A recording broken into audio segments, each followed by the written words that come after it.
மாணவர்களை உட்படுத்தி சர்ச்சைக்குரிய வீடியோக்களை டிக்டாக்கில் பதிவேற்றி வைரலான பள்ளி பேருந்து ஓட்டுநர் கைதாகியுள்ளார். 24 வயது அவ்விளைஞர் சிம்பாங் ரங்காமில் இன்று அதிகாலை கைது செய்யப்பட்டதை ஜோஹர் போலீஸ் தலைவர் கமிஷனர் எம். குமார் உறுதிப்படுத்தினார். வீடியோக்களை டிக்டாக்கில் பதிவேற்ற அவர் பயன்படுத்தி வந்த கைபேசியும் பறிமுதல் செய்யப்பட்டது. 6 லட்சம் பின் தொடர்பாளர்களை வைத்துள்ள அவ்வாடவரின் டிக்டாக் பதிவில் பள்ளி மாணவிகளின் வீடியோவோடு தேவையில்லாத வாசகம் கேப்ஷன் இடம்பெற்றிருந்தது.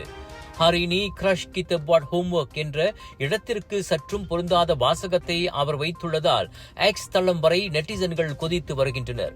ஊரார் வீட்டு பிள்ளைகளை வீடியோ எடுத்து இப்படித்தான் அநாகரிகமாக கேப்ஷன் போடுவதா என இணையவாசிகள் அவரை கருத்துகளால் வெளுத்து வாங்கினர்.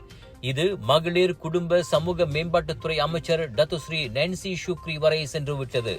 அவ்வாடவரின் செயல் ஏற்றுக்கொள்ளக்கூடியதல்ல என்பதோடு அதனை நியாயப்படுத்தவும் கூடாது என அமைச்சர் கடிந்து கொண்டார். எனவே அது குறித்து உடனடியாக போலீசில் புகார் செய்யுமாறு சிறார் மேம்பாட்டுத்துறையை அமைச்சர் உத்தரவிட்டார். சிறார்கள் மீதான பாலியல் வன்கொடுமை புலன் விசாரணைக்கு பொறுப்பான ஜோஹர் IPK D11 பிரிவுடன் அமைச்சு ஒத்துழைக்க தயாராக இருப்பதாகவும் நென்சி கூறினார்.